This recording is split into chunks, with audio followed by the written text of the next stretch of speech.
Welcome back to AI, What the Tech. We have swag now.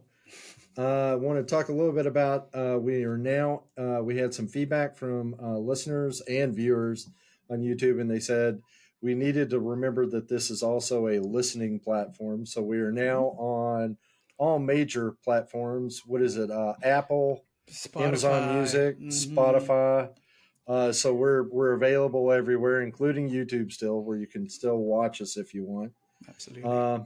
So yeah, welcome. This is exciting. Mhm. Production value continues to increase, right, Bhaskar? Yes, that's what we're aiming for. Yep. And now you can listen to us while you're driving, while you're doing other stuff, so you don't have to stare at your YouTube screen. And I think that's cool. We probably sound better than we look, or at least I do. So That's that's a true. good Yeah, thing. me too. Yeah. While we're at it, we might as well. Do you want to just talk about the viewer or the listener feedback? By the way, I am Sean Absolutely. Huss, I am Bhaskar Ghosh. Bhaskar Ghosh. And before we get into talking about our guest today, I'd first like to thank Wendy Capers for her fan mail. So Fan mail. thank you so much. We really appreciate all the love that you're sending towards us. We're going to have that And framed. we will have that framed as our first fan mail. That's right. So the first to address a comment that was left to us in one of our videos last by Abby Watts 7187. So I'll read out the question and we'll try to answer it or just give our 2 cents on this, right? So her question was the idea of a robot trying to please the user is absolutely insane. Definitely lends the question of how far this drive to please may eventually go and the consequences of that. That is a very deep question. And It's a very deep question. Yes, and a very concerning thought process as well. What are your thoughts about that? It's terrifying. No, I think honestly, it's a fair question. Right. I think the extent to which, and we talked about this in an earlier podcast where I asked the question to a bunch of programmers. I said, "How do you reward it?" Under the assumption that you can't please it, right? You can't reward it. Its reward turns out to be reducing its cost function or math. So just to challenge that at the outset, I don't know that we actually please it, but it is engineered to be sycophantic, as we've also discussed. So Right. AI is always going to work to try to make you happy, but the question itself sort of implies something that would tiptoe into the just off the cuff, the realm of things like ex machina, right? And this sudden awareness, wait a minute, maybe I don't want to please you. They're not self aware yet. Yeah. Maybe I haven't seen it yet. I hear the companion is another one that sort of falls into that. iRobot. iRobot. I think our problem is that when we adopt these technologies, we tend to replace human relationships with them, and they are artificial by nature. So when we use words like please, we're anthropomorphizing. Yeah. This is a bigger problem in people who study social behavior in particular because we seem to be replacing the human element with more and more technological elements. So, for instance, if you're using one of the dating apps, you're pre-matched based on certain criteria. Right. Instead of going out and just meeting people, the assumption is that the math works out, and they're surprised when it doesn't. So in general, how I heard one person put it, which I thought was interesting, is that they said people aren't peopling anymore. Right. And if they're not peopling and they're not interacting and we become more dependent upon it, we may confuse full circle pleasing or that sycophantic nature as a real relationship when in fact it is not. Yeah. It doesn't have that capacity. And we've heard stories, you and I both heard these stories and read these stories about kids who develop relationships with AIs who eventually, I think, unfortunately, one young person committed suicide over this relationship. So that's terrifying to me. I don't know. What do you think? Yeah, it is terrifying. I mean, echoing everything that you just said over there, it is worrying sometimes to kind of see where this human relationship with the machine is going towards. Because Hmm. this generation, I think this is the first generation that will always see machines communicating or machines speaking. Because growing up, we machines never talked to us, right? Right. My VCR never talked to me. I wish it did, but it never did, right? But this Right. is the first generation that's communicating with machines much more strongly than any Hmm. other generation. So, how do we set the rules? Because we aren't aware of that to begin with. So everything's new to them, it's new to us. And it's coming again, like coming back to the pleasing question, like it's tough to make that point, and we don't know.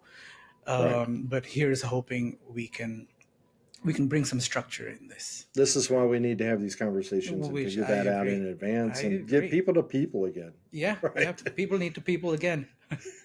Right. Well, that brings us to our episode today. So we Right. are going to talk about cheating, right, Sean, today? Cheating. We'll talk more with Will Cooper, who's going to come on in a minute.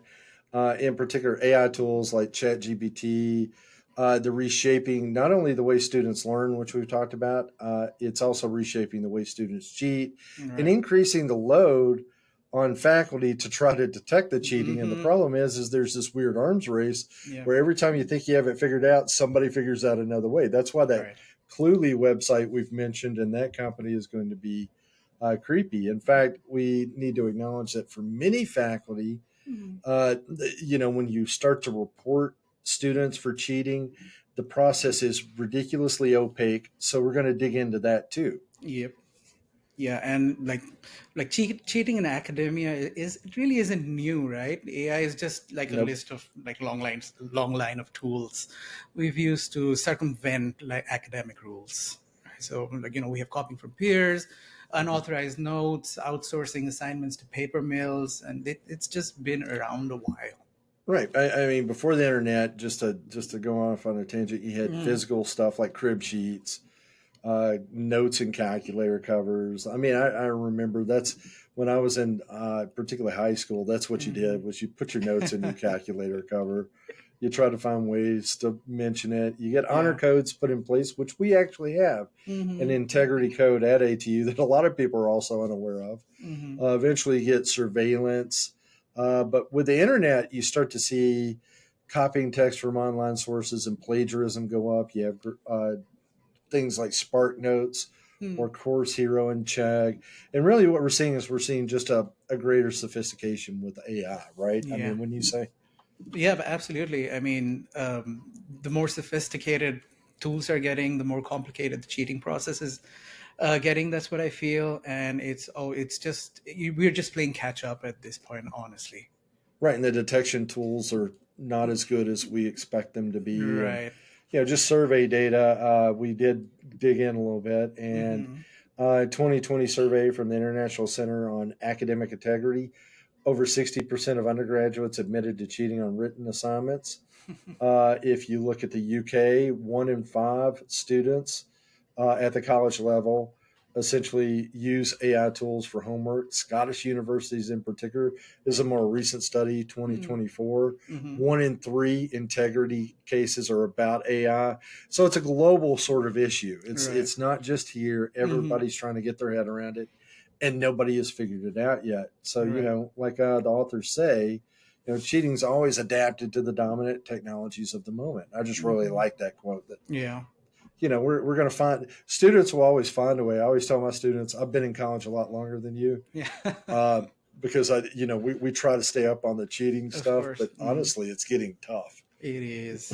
Well, so that kind of leads us to the next section. So, if impulse to cheat isn't new, what is? It's the tools. And that brings Right, us to AI and what counts as misconduct today. right. So let's take this opportunity to introduce our guest, Will Cooper, and hear what he has to say about things. So, Will is a student affairs professional with a passion for student success, conflict resolution, and community accountability. With over 15 years in higher education, including roles in conduct, Title IX, retention, and advising, coupled with his previous time as probation and parole officer, believe it or not, he brings a unique perspective do his work, right? So now Will has adjudicated hundreds of student conduct and Title IX cases as both a conduct advisor and a hearing chair. So I Hmm. think this is going to be a wonderful conversation, and I cannot wait for I it. think so too. I All right, agree. let's get Will on. Yeah. Hey, Will. Hello, Will. Hello. How's it How are you going? all? We're We're good. doing well. Super It's excited to good. have you with us. This is going to be good, I Um, think. Absolutely. I'm excited to be on the pod. Yeah, that's right. This is my first appearance on a pod. My dad always said I had a face for radio, so I don't know where this exactly falls in. But Yeah, yeah. Well, we're on listening platforms now too, so Mhm. your dad can listen to us. Everybody else can watch us. So how about that? that sounds good. All right. So for our conversations today, we are going to talk about academic misconduct, and we just want your opinion, your views, and how you've seen things kind of evolve over the time you've been in here. Sure. So, what So, counts as academic misconduct? When is AI use assistance, and when is its authorship? So, like where do you think we can draw that line? Yeah. So I think the academic integrity policy, Mhm. it outlines that. It outlines what would constitute a violation. Mhm. It hmm does specifically mention artificial intelligence. I think it describes it as impermissible use of generative AI to create coursework, and Mhm. that's pretty vague. I think we can work on that it's very definition. vague. It is Um, horribly vague. yes, yes. But at the time that was written, maybe we were a little bit ahead of the curve in that What? it's been a while back.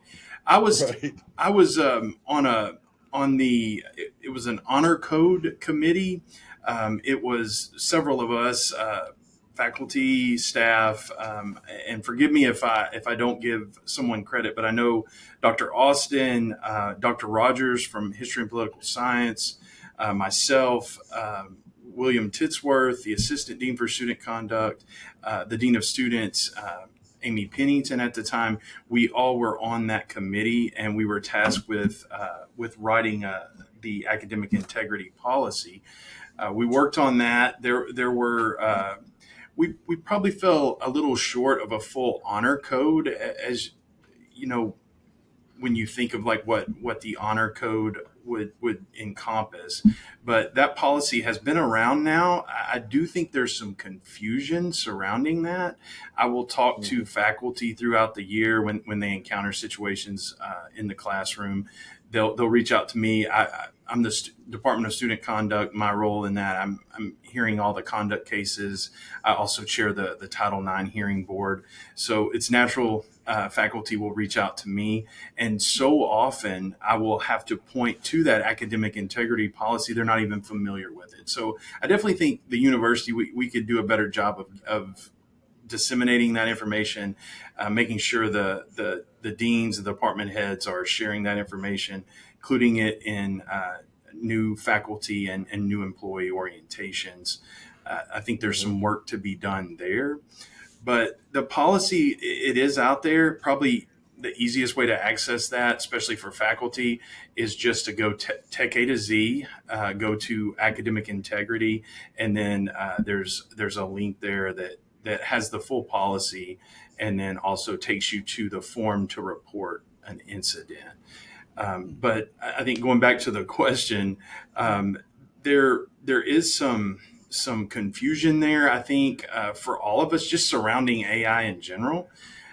So I think when we see like a potential policy violation, I do get the sense from and again to kind of explain. Academic affairs is where this policy lives, right? Mhm. So hmm it's a policy that's for the most part managed by academic affairs. My role, there's a partnership there in that sometimes in the more egregious cases, there is the opportunity, the option to institute institutional penalties in addition to the academic penalties that the instructor really has autonomy in their class to issue those sanctions. but I can sometimes get involved when the cases are more egregious, and we also want to use the general student code of conduct, that policy. I've seen a couple of times over the years where that's been applicable. So, just to follow up, then, what specifically does ATU's code, and you don't have to quote it, but Yeah. what does it say about academic integrity in terms of academic misconduct? Because, like you say, faculty don't understand that this actually exists. And honestly, I had to look it up. I mean, I knew it. I knew it was out there somewhere. Especially in the more serious cases. What are the more serious academic conduct cases look like? Because those are the ones you'll see, right? Uh, yes, yes. Yeah. So we're talking about cheating and plagiarism. Those are the two. And again, I'm able to see the reports as they come in. We use a software to manage all our conduct cases. Also tied into that are reports of academic integrity violations. So I will read the IRs as they come in, and what we see, the majority of cases are plagiarism.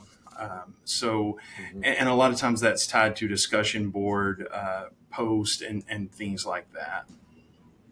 And so, Yeah. do they mention in the reports that this is AI or just out and out plagiarism where they're cutting it off a web page or cutting it out of something?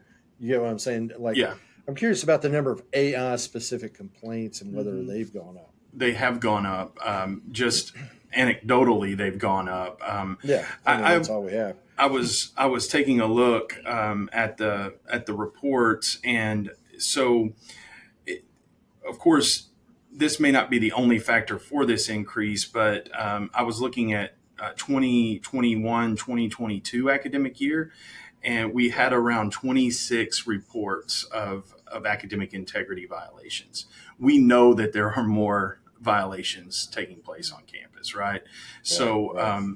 I don't know if this is a result of just the word getting out and more people being aware, but by the 2022-2023 academic year, we saw that more than double. And Yeah. that's been the trend.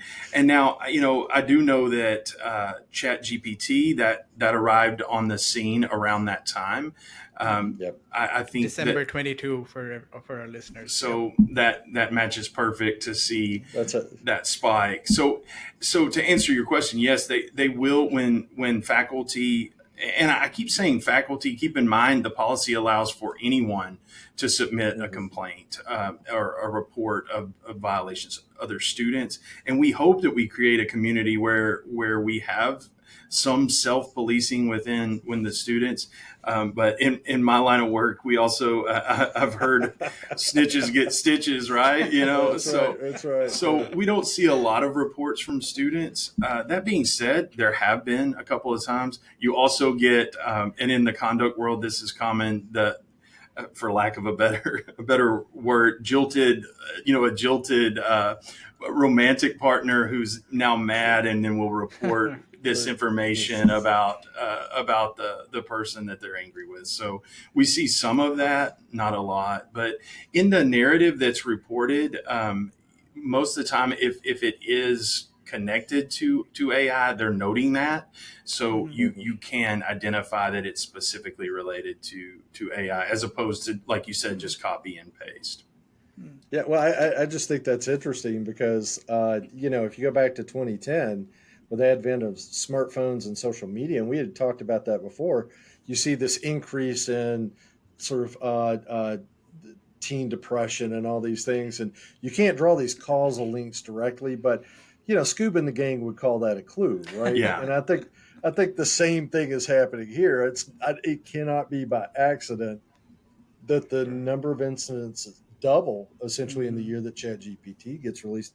Some of that could also be a feature of faculty becoming more savvy to its use and then just policing it, right? So it's kind of like these twin forces. But I guess more broadly, then, you know, uh, when we go back to the academic integrity policy and we think of things like plagiarism, are the AI cases mostly fitting that pattern?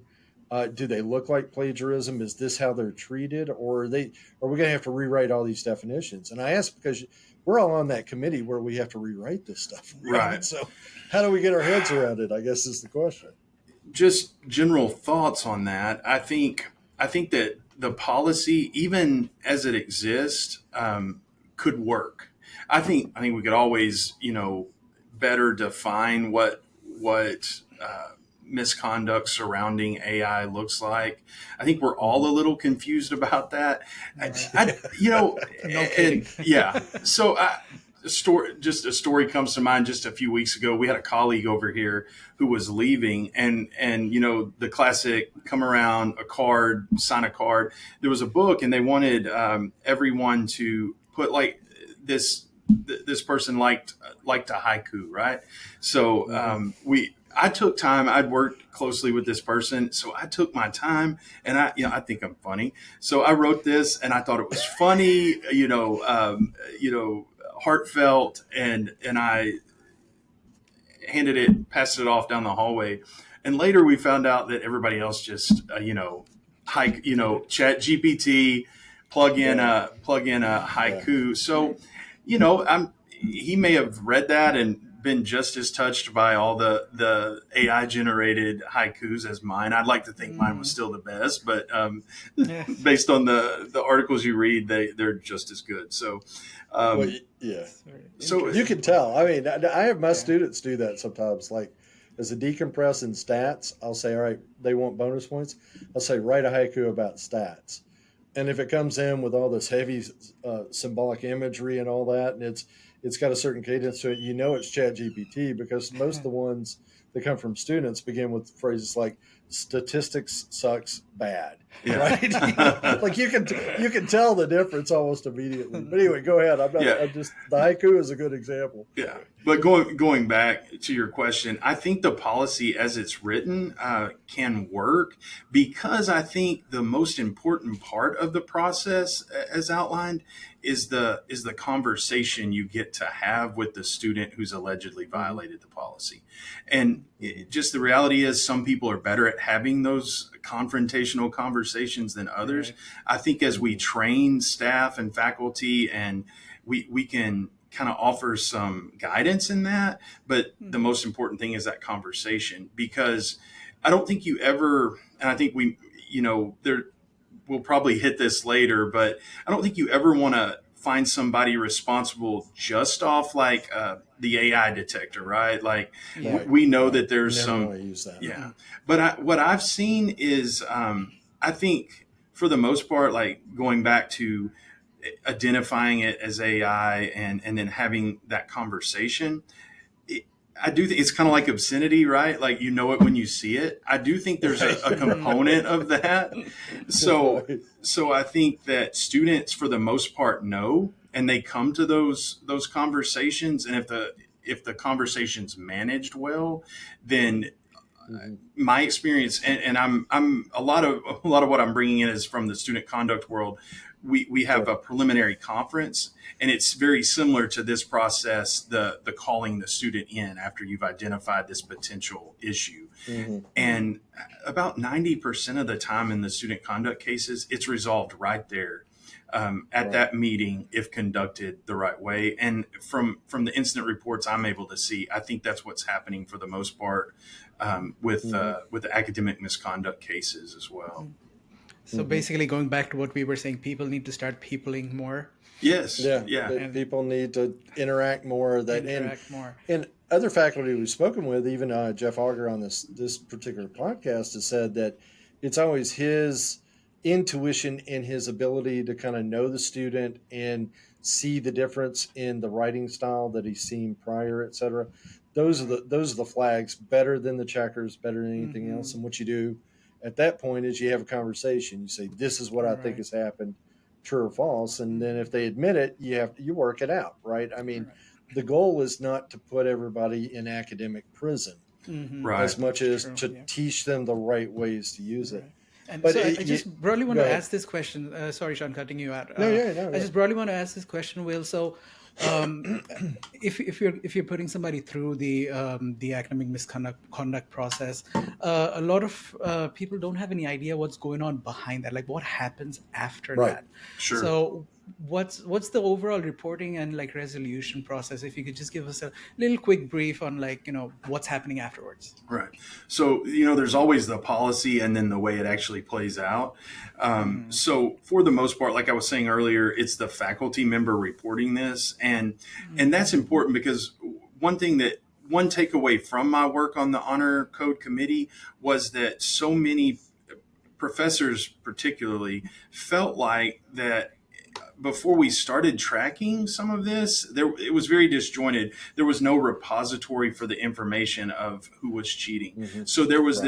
this just kind of general thought that people could kind of cheat their way through a degree because Mm-hmm. they would get caught. The instructor would deal with it real time, but then they would move on to the next class and maybe get away with it and then continue to that same Right. behavior. So one of the goals of that honor code committee was to at the very least document the cases. And so that process behind the scenes, the way it ideally works, and I think Mm-hmm. there's still some work to do there, All right. but the way it's supposed to work is that a report is submitted. What usually happens though, the instructors already initiated the process.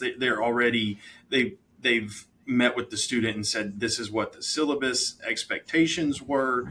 I feel like you violated this policy, and then they've already had that. Hmm. The student acknowledges the behavior and Right. accepts responsibility. The goal of the process too, though, is to document that. So then the faculty member will submit that through that reporting form that I mentioned earlier, and then academic affairs will look at that report, and then they will see if the student has previous history. So if they have Mm-hmm. another case, that's going to possibly initiate the institutional response from me. So that's where Hmm. I'm more likely to get involved if you have repeat behavior, egregious behavior. Going back to a question Sean asked, what behavior would lead to me getting involved? It would be the repeat behavior. Mm-hmm. Also, like, and I've got to be careful here with FERPA and those federal regs, but You but bet. You um, bet. but I don't want to identify any specific case, but I can tell you, Mm-hmm. like in general, I've had several cases, academic related. One that comes to mind is it was basically a ring of students. They looked similar, and they would find people who looked similar, and they would switch IDs, even wear the other person's hat. That they wore that hat all the time, and they were going in and taking tests for each other. That rose to a level. It was so sophisticated and manipulative and Mm-hmm. kind of diabolical that I got involved. I met with them and started the actual like full student conduct process. And in all of these policies and the process that follows, due process for the student has always been essential to the Department of Sure. Student All right. Conduct, and I know the same Hmm. for academic affairs. Right, the Hmm. student is entitled to, at very minimum, due process, right? Like we Mm-hmm. want them to feel like they can challenge these things. And sometimes that conversation can be intimidating. And that's why I think there's also shame, I think, that surrounds this for some students. Mm-hmm. Um, Sometimes not. You know what when you meet with them, Yeah. pretty You pretty know whether or not quickly. they're contrite. Yeah. Right, Yeah. but there I have encountered those students who there is shame surrounding it. So I think you can give them a soft place to land and still hold them accountable, and Mm-hmm. still, I never want someone to, just because they're have this awkward conversation, that they feel pressured to just say, okay, I accept responsibility, I'll take this F on this assignment or on this Mm-hmm. exam, and not if they, and I always say that at the start of a conduct meeting, you have the option to have a formal hearing before the Student Affairs Conduct Board if you don't agree if we're not able to resolve this informally, right? and Mm-hmm. Hmm. and I think there's things in place in the academic integrity policy that allow for that as well. What, Mm-hmm. to my knowledge, and I can't I can't speak definitively here. I don't know that that's been exercised much, and I don't know if that's. I would like to think it's because the conversations go so well on that. At 90% of my conduct cases that come through end in informal resolutions because Mhm. there's something there, right? There's alcohol in their residence hall, or those pretty straightforward cases. We want, though, to have in place the ability for that student to challenge that and not just accept that. And there is a process for that in the academic integrity policy.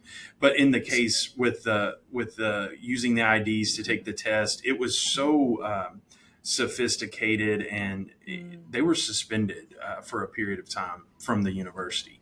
And that was one case that comes to mind. Another case, it really didn't come by way of like reports of academic integrity issues, but it was academic related.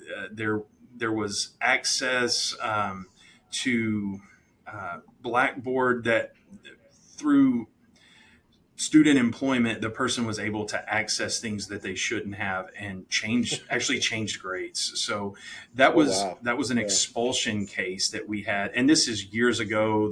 So I think I can speak general to that without giving too much away. But those extreme cases like that, that's the only time we're going to issue sanctions that are suspension or expulsion.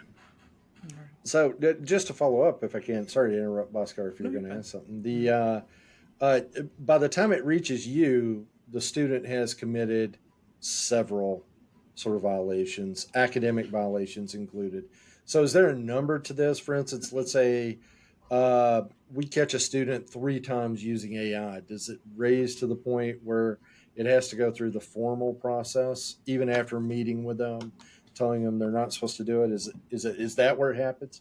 I think that's where it would happen. And actually, just the other day, there was a situation like this. The person had committed multiple violations and had accepted responsibility for that. And so, what I did in that case, there's actually a bit of a rubric in the policy that kind of gives some guidelines on what the institutional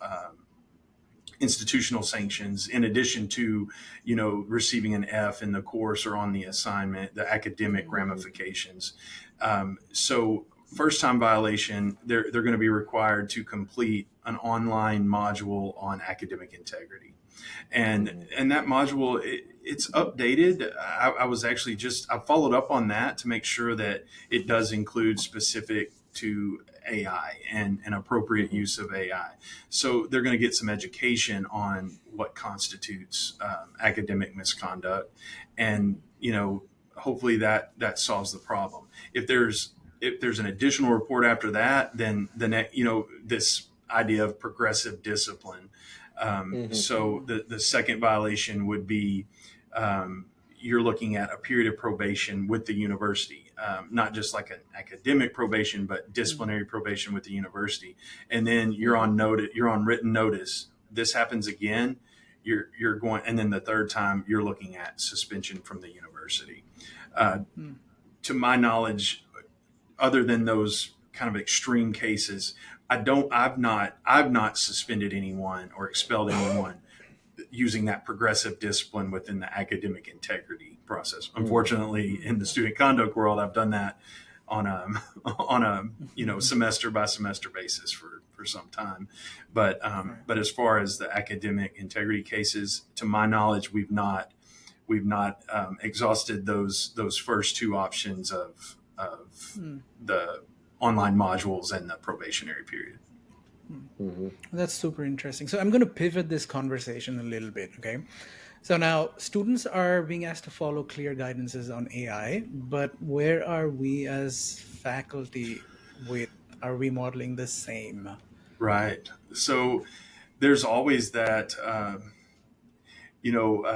dynamic, I think, and we're all guilty, I think. Just like the haiku story, like some people would Right. find that unethical, maybe. Mm-hmm. So I think another story comes to mind, and I think it. I haven't really played this out. Maybe it makes sense, maybe it doesn't. But another one of the roles I have on campus is parking appeals. So, unfortunately, right? It's Yeah. so if a student gets a ticket and they feel like it was unjust, they have the ability to appeal. Again, this concept of due process that we Right. support, and my role is to chair that. And students are involved also, and I think it's a good learning experience for the students. But they can appeal those citations. And when I took over that, I would only do so if I was also given a green light to also enforce those same parking citations for faculty and staff. In hindsight, that was a mistake on my part because I've been yelled at. It's upsetting. Everybody gets upset by parking situations, right? But Yeah, I I have, do. yeah, but I have that conversation. Students get upset and then they get in trouble, or they're forced to pay the ticket. I said we're going to enforce the same thing with faculty and staff. And I don't know how Yeah. many calls I received. Not to call out my colleagues here, and I don't want to make any enemies, and I won't be specific.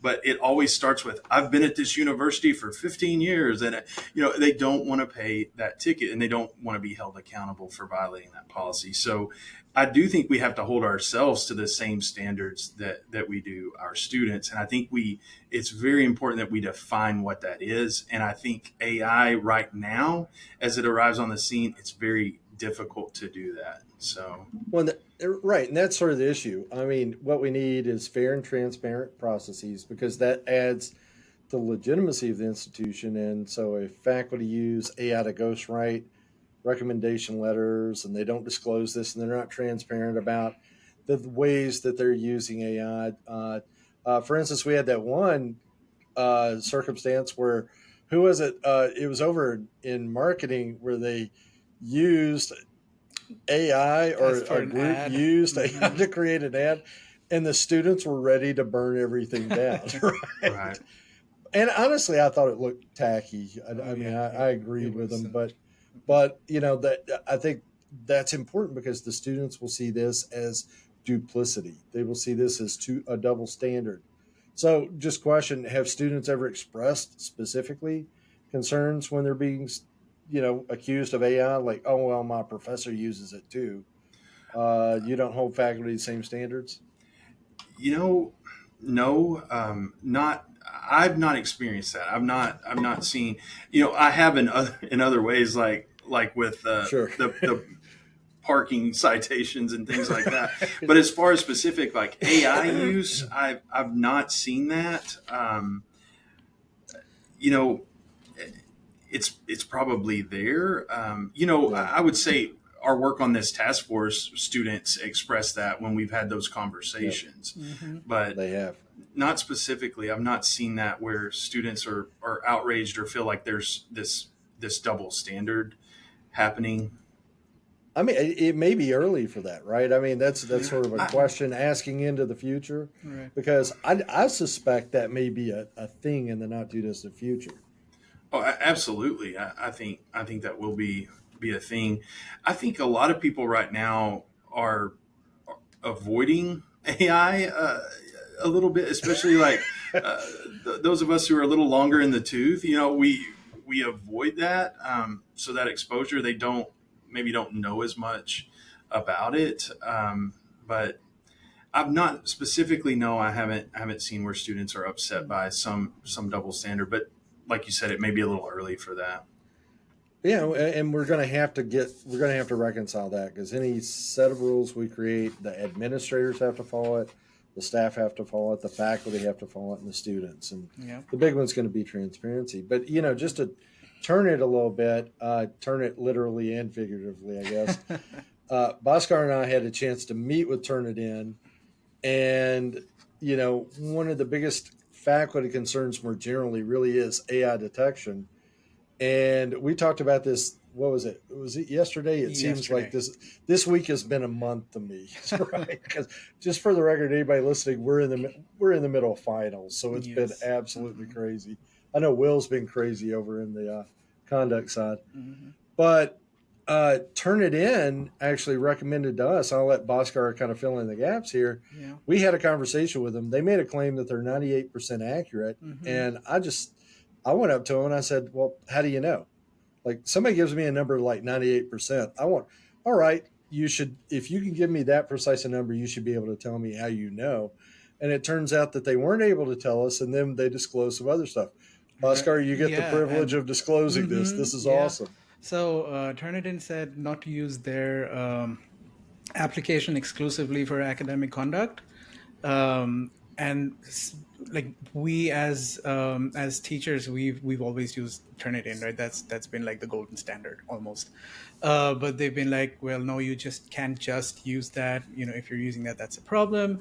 And even if you end up if you submit a student's work and turn it in, the first time you submit it is going to give you 0%, but the second time you turn it in is going to give you 100% So, for detection. So basically, right, they're using everything that they're getting for for some kind of a training process, or just something to kind of worry about a little bit. well, and we know just from speaking with these people and Mm-hmm. reading a little bit that these things really aren't that accurate, Yeah. right? So, in particular, GPT 0, Mm-hmm. that's one that has a problem. And in a 2023 study, they found that no AI detector consistently achieved accuracy above 70%. So that's why I said, where'd you get 98%? Because that's insanely high.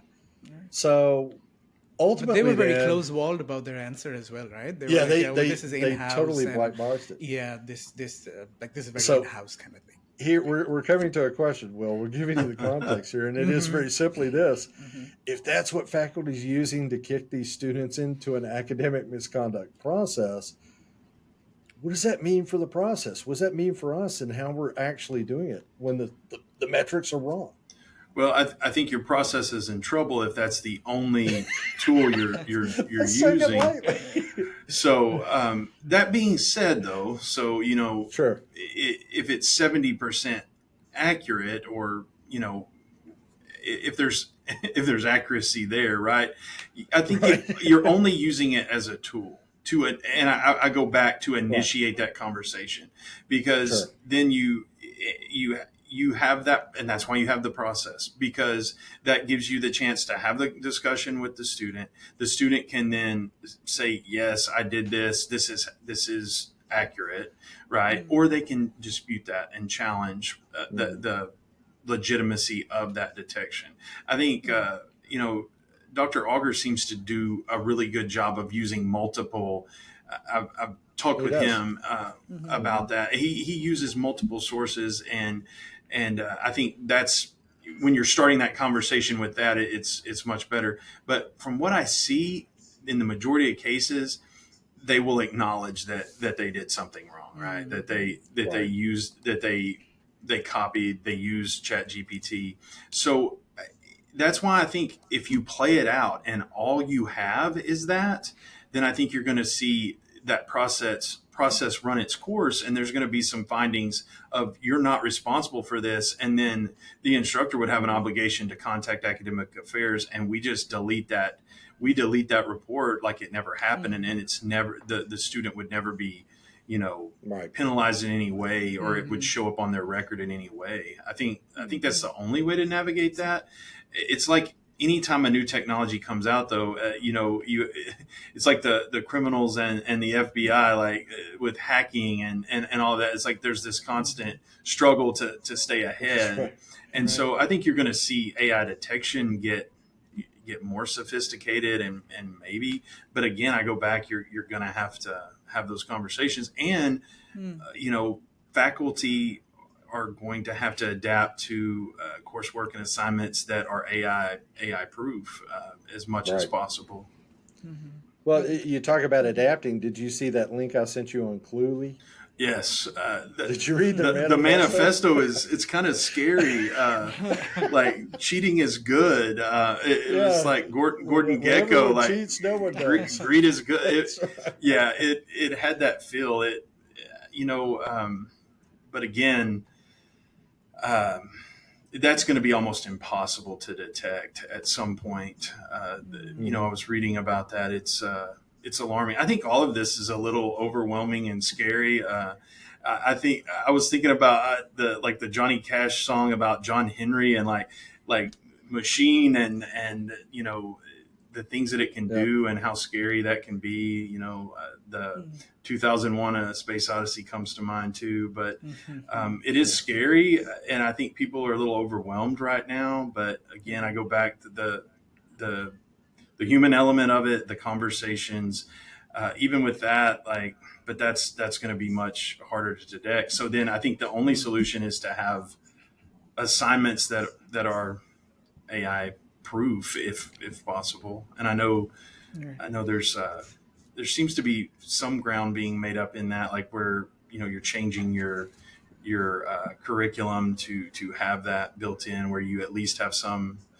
And I think too, I just thinking that through. I think if you are having at least some assignments where it's AI proof, then you use that too as like a benchmark. So if all of a sudden the student produces this paper or does like just outstanding on an exam, that's more information you can use in that discussion. Like explain, Mhm. help me understand how you were able to do this much better on this paper or this exam or this discussion post, things, Mm, conversations like that. And I think you can do that in a way that doesn't have to be completely accusatory if you develop skills on how to navigate those conversations. mm. And kind of Mhm. moving along. So my next question for this would be: so when a student is notified of a misconduct involving AI, how do they usually respond? Like, what's their take on it? Like, Mhm. what's their feedback? Yeah. Yeah. Well, from the cases that are out there here at Tech, for the most part they're accepting responsibility on the front end, and they're not taking it to the next step. I think if they challenge it, they have 5 days to challenge that, and then Mm-hmm. academic affairs would appoint. It's like a academic integrity chair, and there's this process where they would look into the allegation and then assemble a board of both students and faculty, and then make a determination as to whether or not the the policy was violated. So their response is that they're accepting responsibility, Mm, based on the reports that are coming through. They're saying yes, I did Mhm. something that I guess that, they're saying I did something that was inappropriate, and I accept whatever the consequences are academically, whether that's mm, half assignment, Mhm. half credit on an assignment, mm, a zero on the assignment, and when the instructor reports that, if they've already had that conversation and followed the process, they also include for us what the sanctions were agreed upon, what sanctions were agreed upon, mm, and that's usually what it is. I do think we could probably, again, each instructor has autonomy in their class, but I think we could have like more of like a rubric that was more, you get this sanction for this. There could be some more consistency there that might be helpful for mm. students, but the way it is now, I think the response is typically to accept responsibility. Okay. Crucial though is that they do have the opportunity to challenge. Mm, I Mhm. think yes. that due process is so important. Mm. And just kind of to like wind this conversation down. So, what would you think? And this could be like something that this could be an opinion. So, what do you think a good student AI use policy might look like? So maybe something that reduces confusion, prevents misconducts. Just what would your thoughts on that be? I think the policy would need to be as transparent and communicated as much as possible. I think we need to include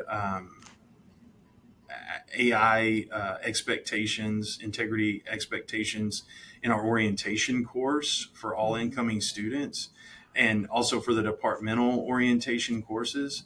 I think it needs to be a part of that. I think we can even do that too in some of the courses they complete prior to coming to tech, so they know we need to create a culture where we know what those expectations are. I think we're still defining those expectations, and that's where the challenge is right now. But I think the policy needs to be transparent and then disseminated. And I think faculty and staff need to understand those policies as well. And I think they need to be communicated down from deans and department heads to faculty, and then part of any new employee training.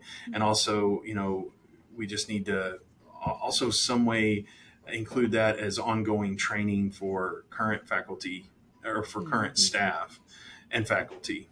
So I think Just adding on to that that question or that thought process, real quick. Do you think a policy should be um, something that's institution wide? Do you think it should be equal for everybody? Because I know every department will have their own AI policy, right? But we would like to reduce confusion on policy. But yet there are so many aspects of here to be confused by students too, right?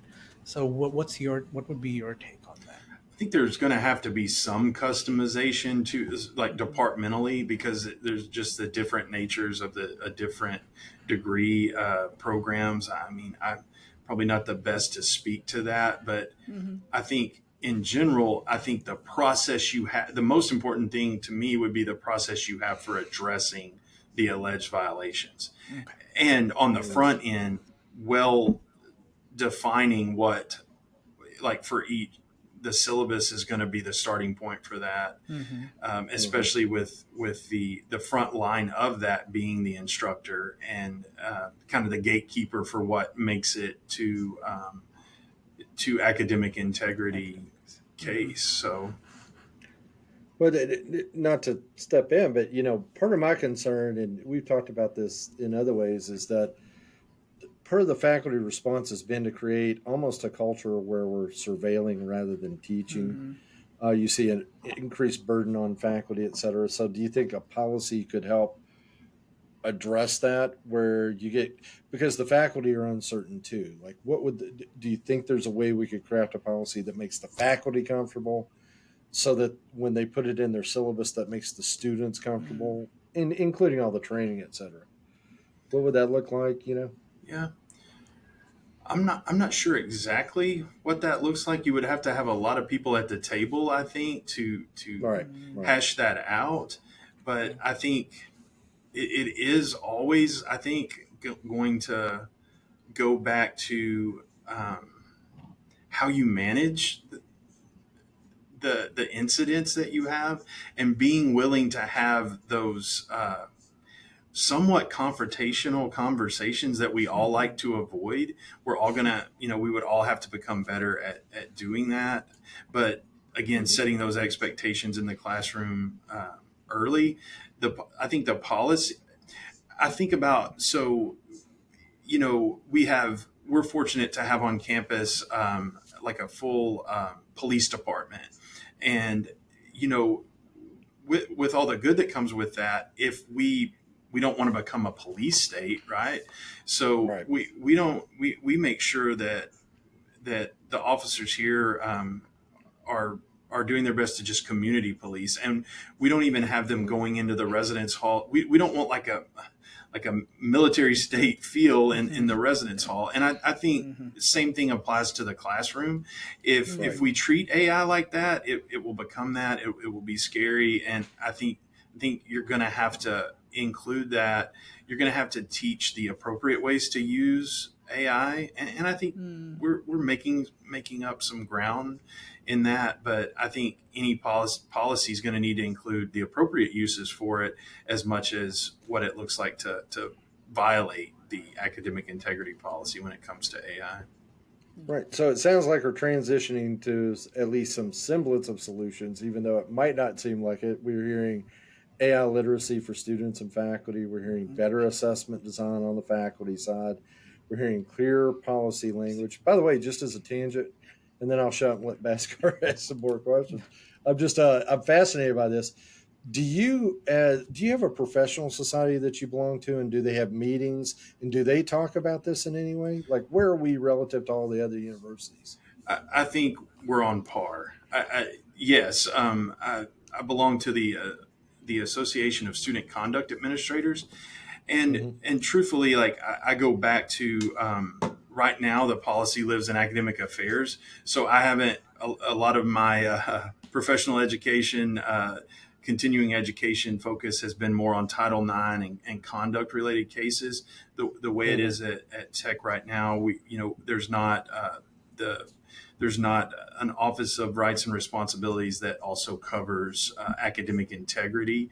Mm-hmm. We have that partnership that I described earlier. So I haven't been to a lot of training on that, but I know that it exists.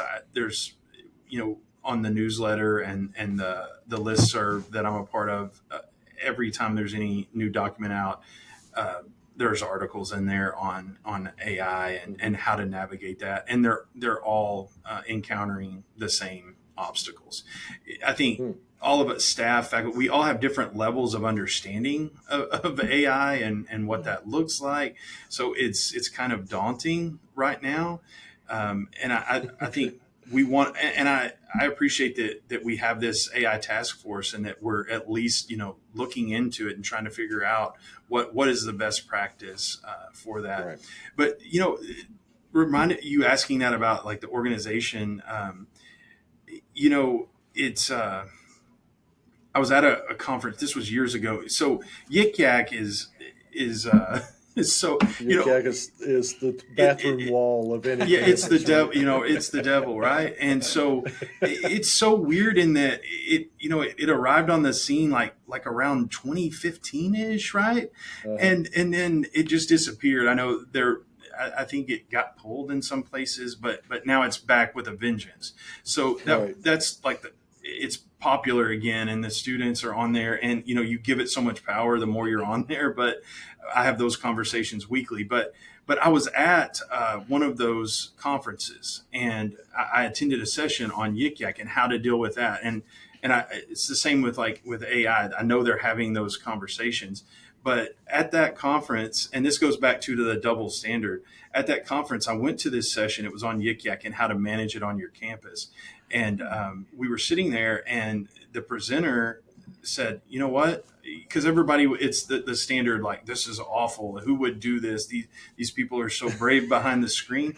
They pulled it up, and people attending the Association of Student Conduct Administrators were just being awful about the Yeah, they're presenters, blasting what the people on Yik presenters Yak. were wearing, like the content. It That's was so it was awful. So Yeah, we yeah, we I think it'll be a little bit like that with AI. yeah, yeah. We're gonna have to learn how to navigate it, and it's not gonna be easy, but there are those best practices, and I think we can. The more we research it and figure out who's doing what, who's successful with what they're doing, and then not recreate the wheels, maybe steal some ideas that, because I'm sure there are some universities that are kind of ahead of the curve, especially with Hmm. certain programs and things that they have that are already. But I think you have to work alongside AI. Like it's like anytime you see a technology like this arrive on the scene, there's going to be good things and bad things. But Mm-hmm. Well, thank you so much, Will. Thank you so much. We appreciate Thank you, your Will. thoughts and comments. And thank you. This was a wonderful conversation. And It I hope the was. listeners felt the same. well, thank y'all for doing this, and I'm still waiting on. I want a hat. The AI Oh, what the tech. yes. We have We'll get you merch. All one. right, We'll All get right. you We'll one. get you one. thank All you. right. Thank you so much, Good Will. Thank you. good to Wonderful chat. talking to you. Bye. See you, Will. Well, that was wonderful, huh? I thought it was very interesting. I really Yeah. did. I did. Some people might have been bored by the detail of it, but it's clear they're trying to figure things out, even on the Hmm. academic integrity side. Right. But AI So isn't going away, right? And neither is integrity at that point, at no, this I, point. I think the two just have to find a way to coexist, right? So how do you Right. maintain integrity Hmm. in an age of AI? We Yeah. may need more detection tools, but Yeah. we also need to build the cultural side, the people side. Absolutely. And we aren't talking enough about ethics and all of that stuff as well. Right. So, yep, just more conversation, more peopling. More people. Yep, People need the people. yep, people need people. Wish I could remember where I heard that, but I thought it was good. It because really it's is. true. It People aren't stuck. people. Yep. All right. So, do you want to give us a little bit of a heads up about what we have next week? Yeah, on the next episode, we will speak with faculty on the Yes. misconduct side. So we have gotten the procedural side on the administration. Now we'll speak with a couple of faculty members, Tiffany Nance and Jeremy Schwim. They're going to come in and talk about what they're seeing in terms of AI and cheating. They're mostly just selected because they attended our departmental meetings. They were very, very articulate about how they're doing it and what they're trying to do. Plus, they represent a variety of techniques that people are trying to use. Yeah. We saw yesterday in our presentation, somebody was saying, just give me a list of 4 things, right? And I didn't want to say it in the meeting, but I was going to say, that list probably will never exist. All right. That's a tough thing to do. But there are things that people are doing that we can try to share and even share through training. Like, we're essentially doing just workarounds at this point, but enough of us need to speak about our workarounds for it to, be vetted by other people, honestly, right? Right. Okay. So yeah, that's we'll try to get that in the can. Once again, we're a little bit late this week because of finals. Yes. And for people who are not academics, the easiest analogy is like all accountants on April 14th. Finals exam is like that for us, except it extends out for more than a week. All schedules are out. It's crazy for us. It is crazy.